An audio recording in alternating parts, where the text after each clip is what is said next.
The purpose of a university and a college is really to create and disseminate knowledge, and I think we're seeing that tonight. So I'd like to introduce our third speaker. Suzan Pritchett is Assistant Professor of Law and Director of the International Human Rights Clinic at the University of Wyoming College of Law. Professor Pritchett received her bachelor's degree in religious studies at Grinnell College in Iowa.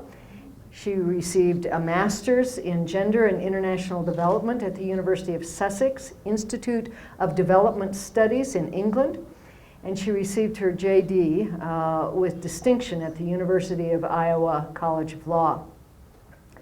After law school, Professor Pritchett clerked for the Executive Office for Immigration Review through the Department of Justice Attorney General's Honors Program, and she also clerked for judges of the United States Court of Appeals for the Second Circuit in New York, where she drafted appellate decisions in cases involving requests for asylum, withholding of removal, and relief under the Convention Against Torture.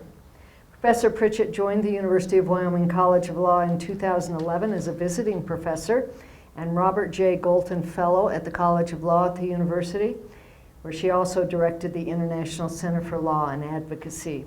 And she became, and we're really glad you did, a full-time member of the College of Law faculty in 2014. She's also worked in private practice representing clients in federal immigration matters. And she just told me, I don't think it's a secret, you're headed to Uganda to help with a case in Uganda. And she travels all over the world to help people with asylum and human rights issues. Suzan Pritchett has extensive experience in the areas of gender, asylum, and human rights law, and she's worked in the Africa Division of Human Rights Watch and with the international NGOs Womankind Worldwide in London and the Legal Momentum in New York. And so we're really excited tonight that Suzan Pritchett will share her expertise and her experience with us in a presentation that is called, which I thought was great, The Cowboy State in a World on the Move, Exploring Contemporary Immigration Issues in Wyoming. Suzan, thanks for being here. Thanks, Maggie, and thanks to all of you. There will be a quiz after this presentation, so don't get too relaxed in your seats. And we are moving away from biology and the sciences into Congress and the courtroom. So I hope you're all ready for a bit of a shift in topic as well.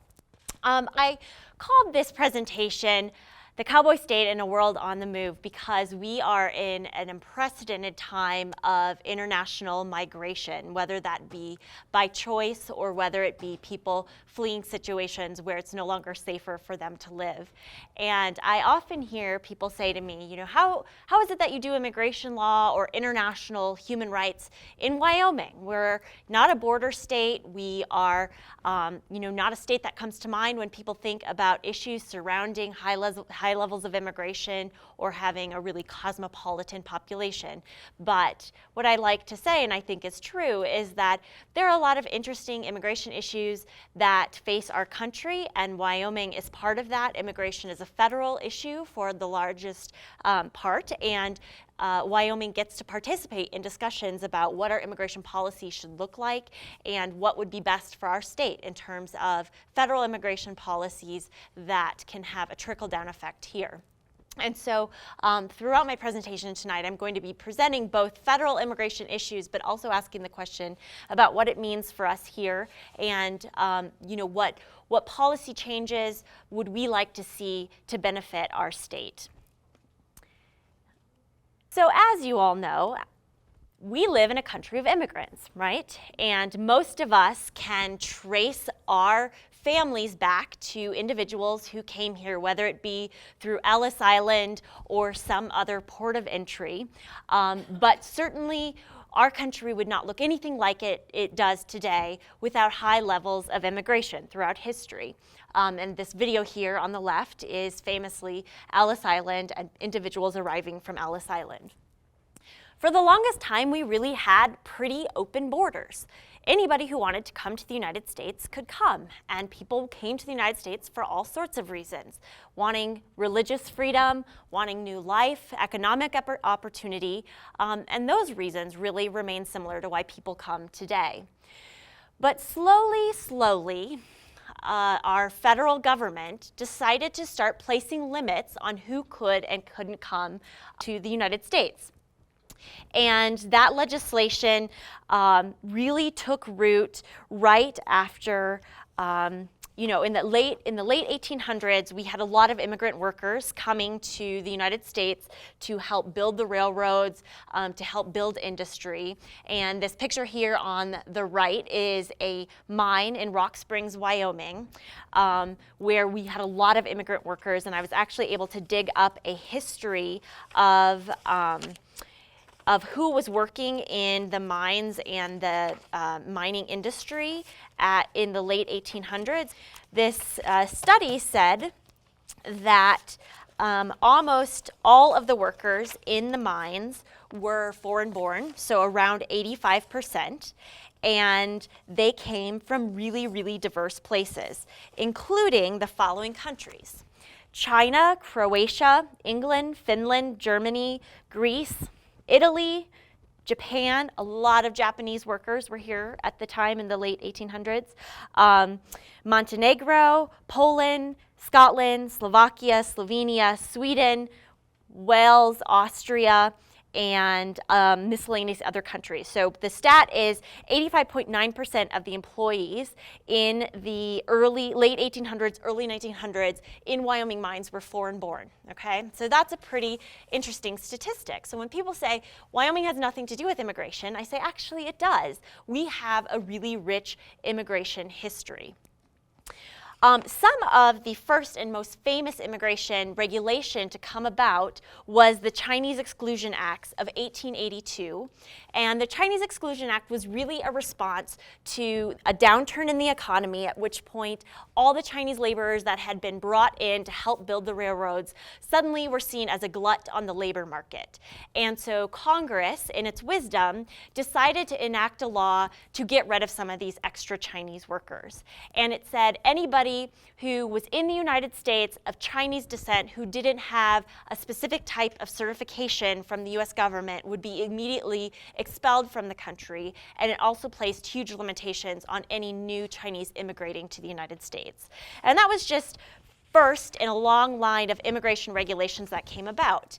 And interestingly, you ask, how are we able to draw so many lines in the sand? How are we able to say Chinese people cannot come to the United States? Maybe subsequent legislation has limited only certain types of European immigrants. We still have laws on the book today that say if you're Cuban and you put one foot on American soil, you get to stay here, right? And these types of distinctions between people based on ethnicity most of the time, under any sort of normal constitutional analysis, would be found unconstitutional for a violation of equal protection, right? One of the basic tenets of our Constitution is that we treat people who are similarly situated equally without distinction based on race, gender, sexual orientation, etc.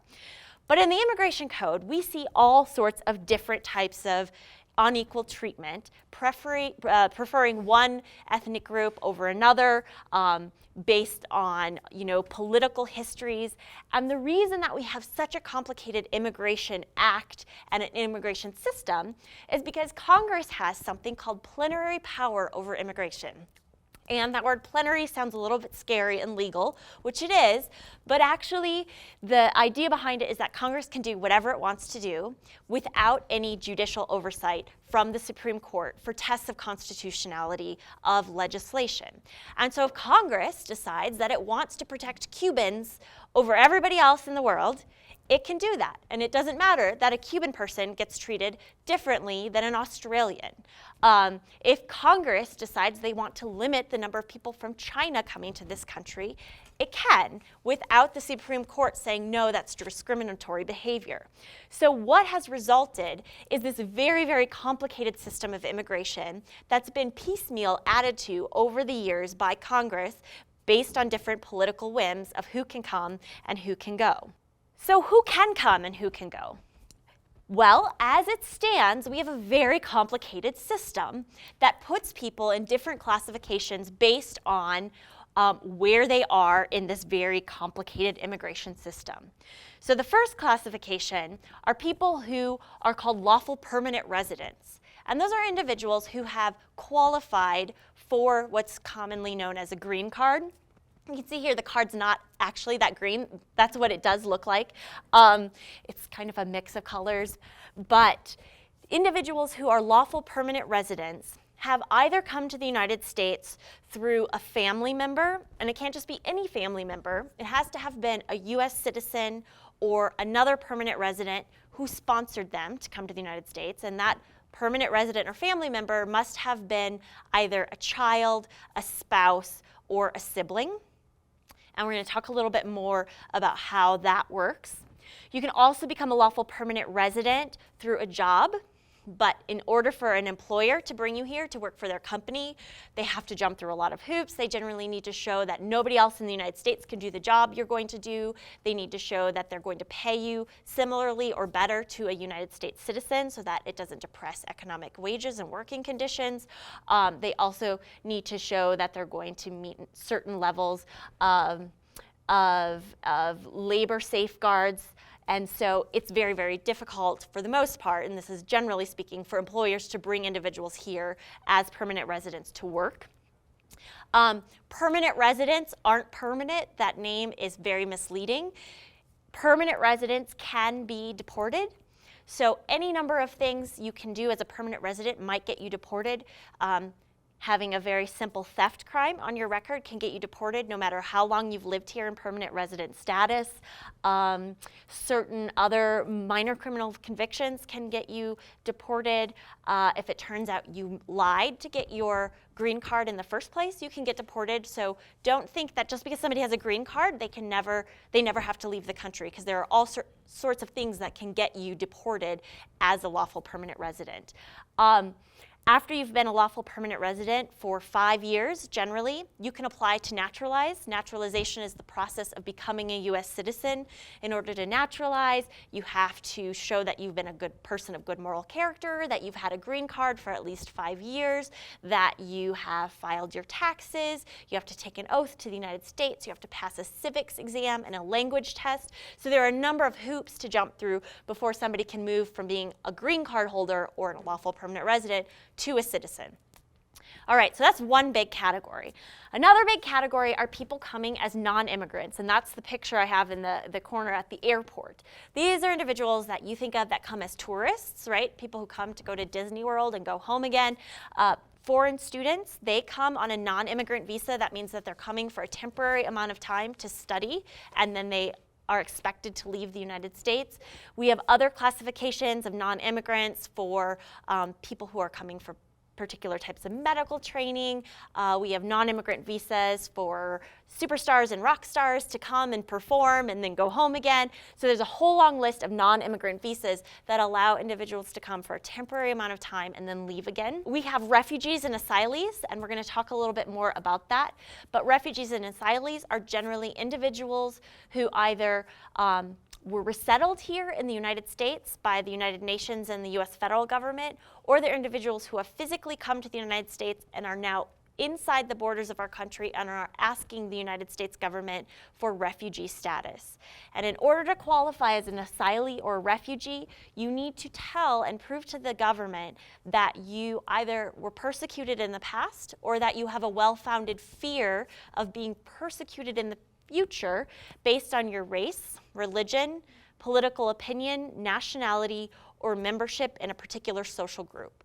And so there's a big debate now, and we're going to talk about it in a little bit, around who qualifies as a refugee, what is the responsibility of the global community to take in refugees, particularly following from the Syrian civil conflict, and whether or not Wyoming should be part of the larger effort to help refugees globally. In the middle here are some other statuses that you might have heard of. DACA is a big one. This is the recent program announced by President Obama that gives status to individuals who were brought here as children. and we're going to talk a little bit more about that program in a minute because it is a hot topic at the moment. There was just a circuit court ruling yesterday or the day before about Obama's program to give status to these children and parents of U.S. citizens, and so that certainly is an evolving situation. And then finally, in the right-hand corner, we have undocumented non-citizens, and these are people who have generally entered the United States without permission from the United States government. Most people, I would say, enter by walking across the border, coming across the southern border, and they're here without any immigration status whatsoever. And when you hear people talk about the problem of individuals who are undocumented and the 12 million undocumented people in the United States, generally they're referring to these individuals who are here without the knowledge or permission of the US government. So a big question that I often hear and people ask me when I'm out and about is, why can't people just follow the law? Why doesn't everybody who wants to come here legally immigrate? And the answer is that it is very, very difficult. Because of the way that our Immigration Act has evolved and been pieced together over time, and it's really a process of politics more than logical legal decision making, we have a difficult, complicated system. One of the examples I like to give is, we have a US citizen who wants to bring over her 25-year-old daughter to the United States. She wants to sponsor her daughter to immigrate to the United States. And this little chart here, which is supposed to be easily accessible and readable to anybody who wants to come in the United States, but it really shows how long it might take for somebody to come to the United States in a certain category. Now, at the top, you will see different countries listed, and depending on what country you're from, it might take longer or shorter. And you can see if I were a US citizen and I wanted to bring my Mexican daughter to the United States, I wanted to sponsor her to immigrate to the United States, I first need to know what category she's in. And for a US citizen to bring a son or daughter, they would be in F1 category. So each of these categories on the left-hand side are different types of relationships. So F1 is the son or daughter of a US citizen. F2 is the spouse of an LPR, I think. F3, I can't remember. F4 is siblings of US citizens. So they're all different categories. But if I'm a US citizen, I want to bring my 25-year-old Mexican daughter to the United States, I go on this chart and I go to the F1 category, follow it over to Mexico, and I see the 1st of December 1994. That means people who applied for visas on the 1st of December 1994 are now getting to come to the United States. So how long is that? 21 years, right? So that means I would need to wait approximately 21 years to bring my daughter here lawfully. So that is just one pretty simple example of how complicated this is and how long these lines are. And if you hear people talk about amnesty and they say, well, what about all the people waiting in line outside the country? This is what they're talking about, all these different categories of people who have applied but are waiting for a visa to become available. That doesn't mean that if somebody qualifies for a visa, they can get it. They also need to jump through all sorts of other hoops. They need to show that they've never broken the immigration law before. They need to show that they pass a medical exam. They need to show that they are they're a person of good moral character.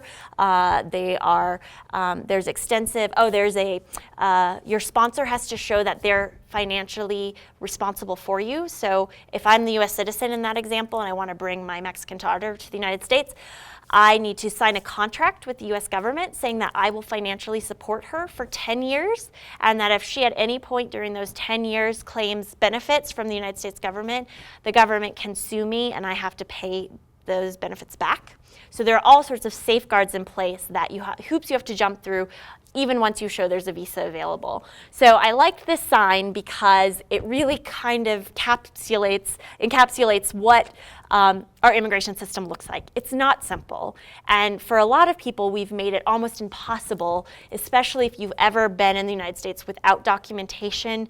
As a sort of punishment, there are even more hoops to jump through. So even one illegal entry into the United States even if you subsequently have a marriage to a U.S. citizen or you have a U.S. citizen child, is generally going to prohibit you from getting immigration status down the road. So quickly, I wanted to explain a little bit about this executive action that was announced by President Obama. It was in response to the DREAM Act. How many of you have heard of the DREAM Act?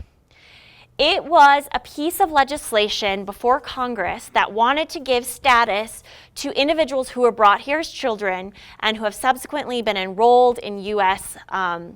Elementary, middle school, and high schools, and really are culturally American, right? And it also recognizes the fact that if you were brought here as a child, you most likely were not culpable in breaking the law to begin with. If you were brought here illegally as a child, you probably didn't have much say in it. You were doing whatever your parents told you. So it was an effort to get millions of children who have basically grown up in the United States but don't have any immigration status on a path to citizenship. The DREAM Act could not get through Congress. It failed. And so Obama decided to take matters into his own hand and use what's called executive action. So if we kind of rewind to middle school civics, we know we have the separation of powers and the three branches of government. We have the judicial branch, the executive branch, and the political branch, right? And like I said, Congress, the political branch, has plenary power over immigration. So Congress is the only one who has anything that they can really do over immigration.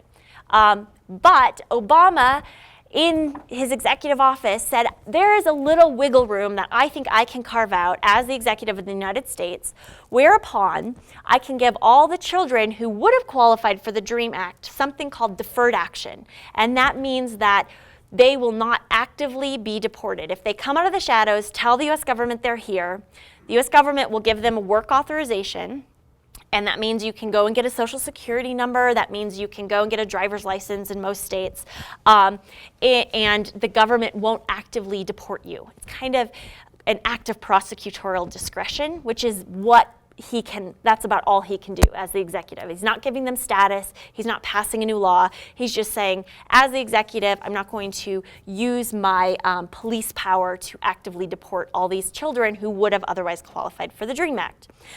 So we have a lot of individuals who have come out of the shadows, applied for, and gotten this executive action from President Obama. And just yesterday, so he did that 2 years ago in June 2012.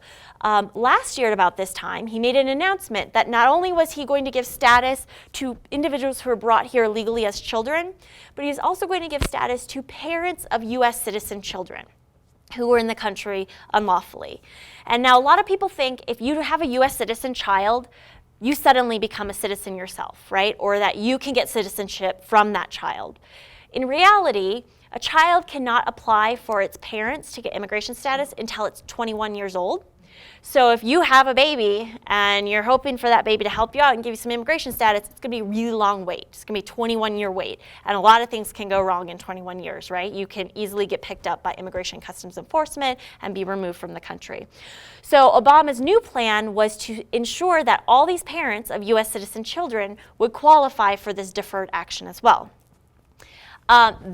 At that point, some of the states got together, Wyoming is not one of the states, but into a coalition and sued the Obama administration and said that we think what you, President Obama, are doing is an excess of your authority. You are exceeding your authority as the president. Immigration is a matter for Congress, not for the president. And by you giving all these individuals who are here illegally status, you are exceeding your authority. And the decision that came out yesterday was a decision from the Fifth Circuit Court of Appeals, which covers Texas and Louisiana and a couple of other southern states. And it upheld an injunction on this program going forward and said that this program isn't allowed to go forward until there's a full trial on the issue of whether or not this exceeds the president's authority. And the idea is to buy enough time and keep this action tied up in litigation until the elections, at which point, if there is a new president that comes on board, when there's a new president that comes on board, he or she can completely get rid of this program. And so they can say all, I think it's maybe 2 to 3 million individuals who have already gotten status under it, you are now all instantly removable or deportable from this country. And also the new program obviously would never go through the more expanded version. And so it's a really interesting time. This has been highly, highly controversial. It's very interesting in academic circles to debate about where the power of Congress begins and ends and what the president can do from within his own sphere of power. It'll be very interesting to see what happens with the election. Obviously, immigration continues to be a hot button topic, and nobody has the perfect solution. It's a very messy situation. So who is here? This chart just shows a little bit about where our immigrant populations come from. You'll see a shift over time from more of a European type of immigration to more of, we clearly now have a large Latin American population that's immigrating, a large Chinese and Filipino population. And so there have been some demographic shifts. But you will note from that chart that I showed you a couple slides ago, those are tempered by the country quotas that we have on individual countries. And so we only allow a certain number of people in from each country, and that's meant to keep some sort of demographic balance. And so if you're from Mexico and you're trying to immigrate here through the legal channels, you're bound to face a very long queue. So what about Wyoming? I think this is a really interesting infographic. There are over 20,000 immigrants living in Wyoming. It's a growing population. It's increased quite a bit. It's increasing about 30% per year, and it has certainly been on the rise. So when individuals say there's no immigration in Wyoming, this is irrelevant, that's not exactly accurate whatsoever. A couple of more stats outside of this slide. Being foreign born is how they are classifying immigration in this context. That's usually the way of distinguishing citizens from non-citizens, is if you're not born in the United States, you're generally not a citizen.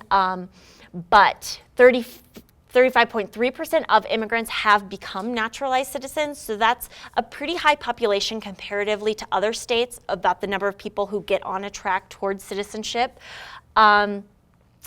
There are some economic contributions that those aren't small numbers.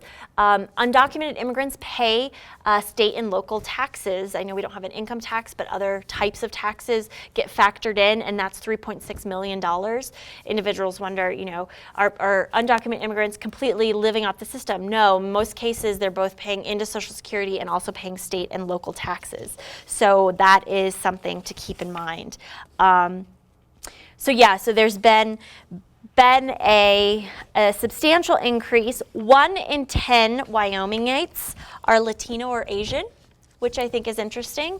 And the Latino population is certainly growing. Wyoming has a large, this is something that affects us at the university, it has a very large international student body. And a lot of international students that study at the University of Wyoming are studying in STEM fields. STEM stands for science, technology, engineering, and math. And 42.9% of doctorate degrees in those STEM fields are going to international students, which is a pretty high number. Unfortunately, because our immigration system is complex and not exactly economy friendly at all times, the majority of those international students who get doctorate degrees from the University of Wyoming in those critical fields have to go home when they're done. There's no direct pathway for them to stay in the country. So that's kind of one of the big questions I want to pose. What is the future of immigration in Wyoming going to look like? We have a lot of wonderful international students here that don't get to stay in the state because there's no pathway under our federal immigration law that eases them in to contributing to Wyoming's economy.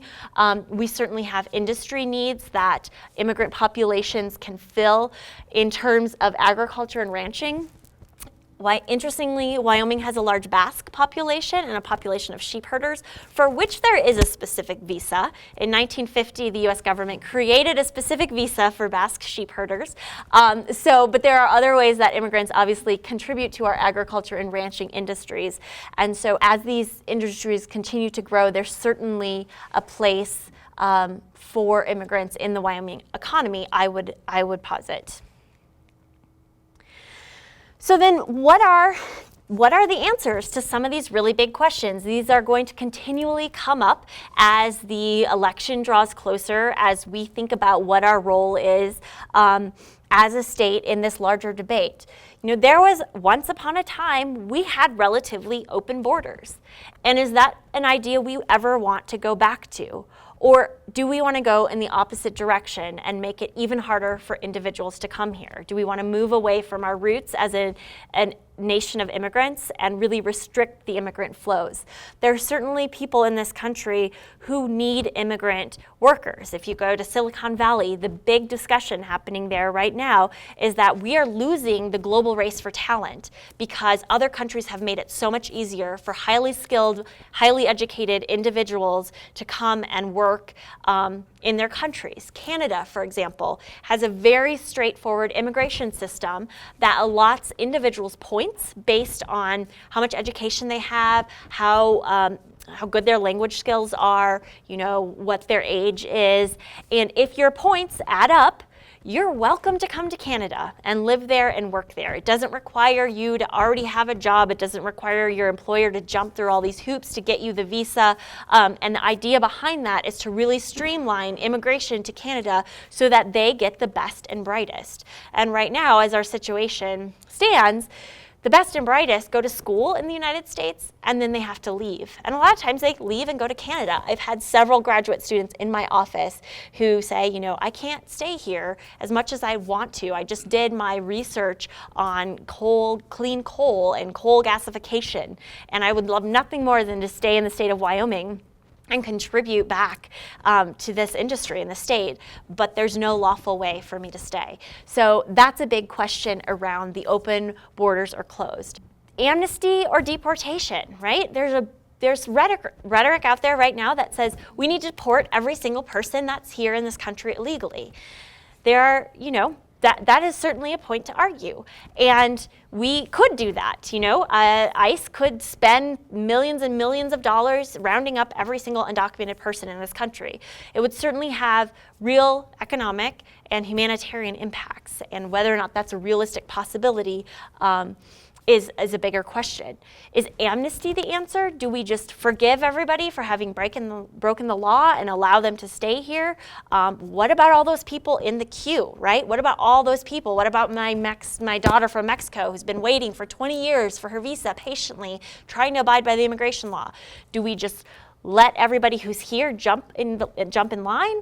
Or what kind of proposals do we have that put people behind those that have been waiting patiently, but also provide them a pathway to citizenship?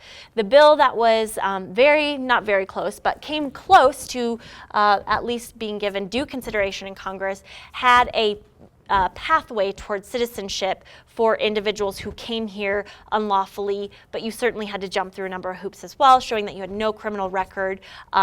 It didn't give you citizenship right away. It didn't even give you a green card right away. It was very segmented and in stages, and so it was a gradual pathway towards citizenship.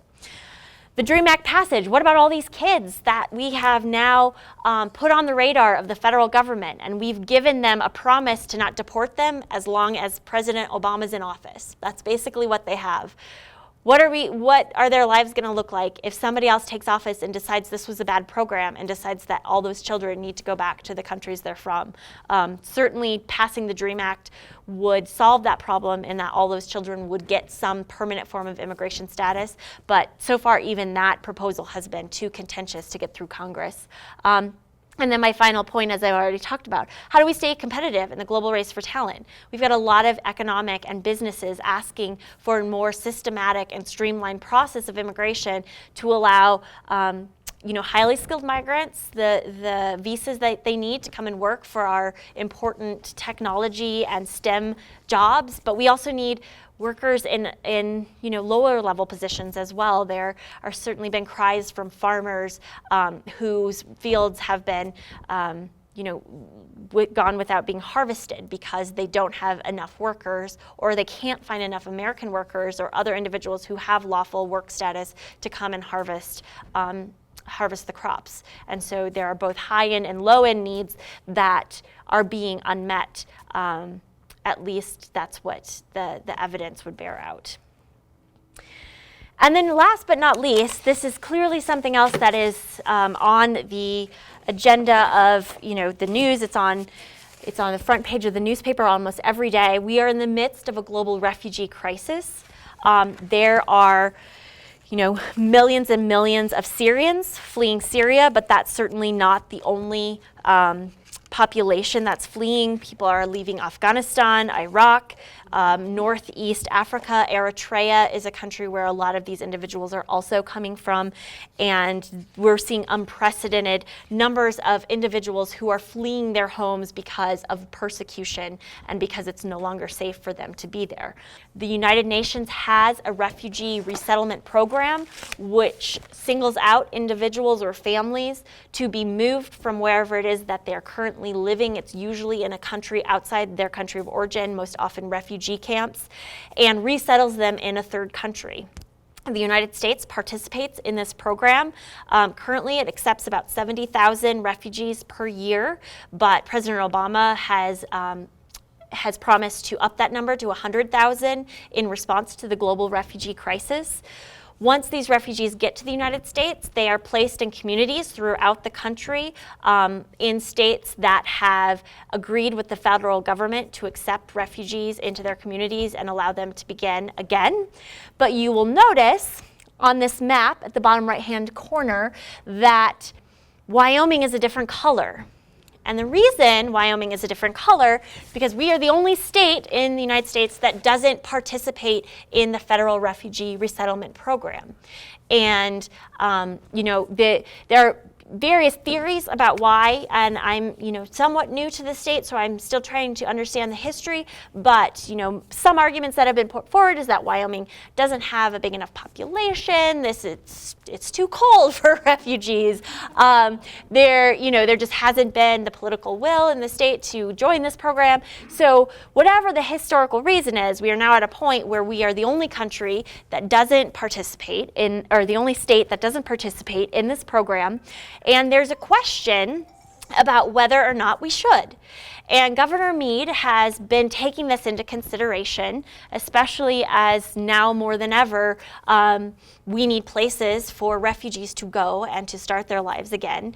And we're wondering if Wyoming should be a state that joins this program and welcomes people into its communities, especially those most vulnerable that have fled persecution in their countries of origin. And so there are going to be further opportunities to discuss this issue. It's certainly something that you'll see commentaries in the newspaper. There are going to be community discussions that I encourage you all to think about and participate in.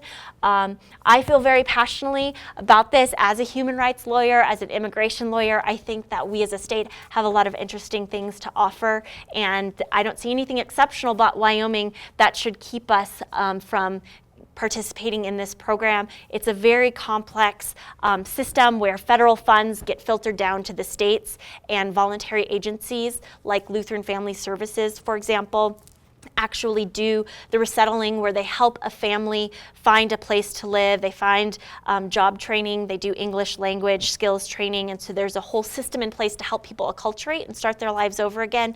I think Wyoming would be an excellent place to do this. I'm certainly happy to talk to any of you more about that if you have questions, or if you have questions about the logistics of the program. But those are some of the hot button issues currently being talked about in immigration law. Certainly, there are opinions all over the map about what open borders or closed, amnesty or deportation. I welcome questions from all of you. It's a topic I'm very passionate about. I love teaching it, and thank you so much for listening. Thanks. Any questions? Yeah.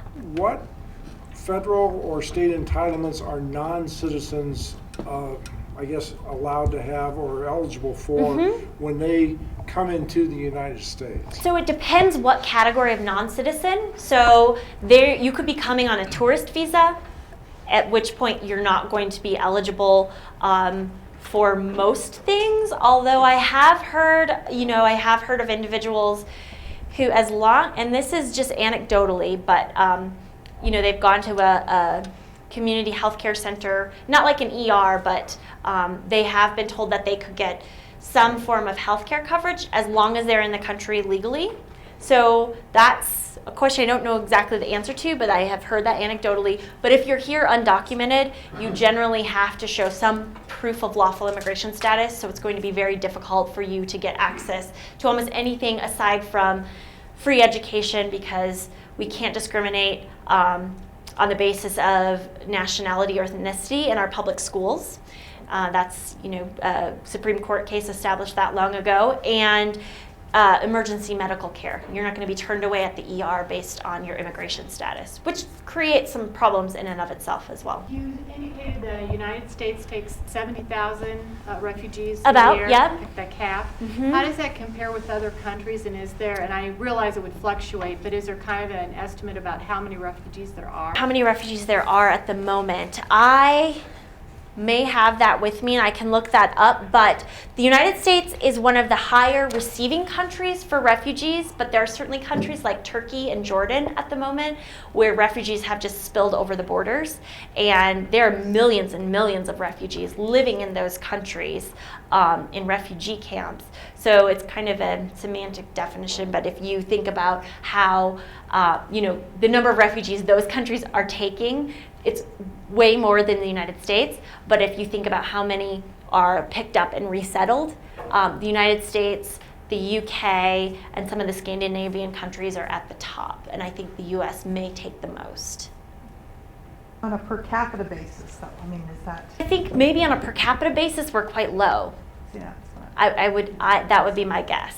And I don't have the numbers exactly on that, but I do know, Germany has just committed to taking 1 million, right? And it's very small, comparatively speaking. Do you know if there's like a concrete number of countries with refugees or people seeking political asylum? If you'll remember, 2 summers ago, I believe, over 60,000 women and children came across the southern border of the United States. And the big question was, are these individuals refugees?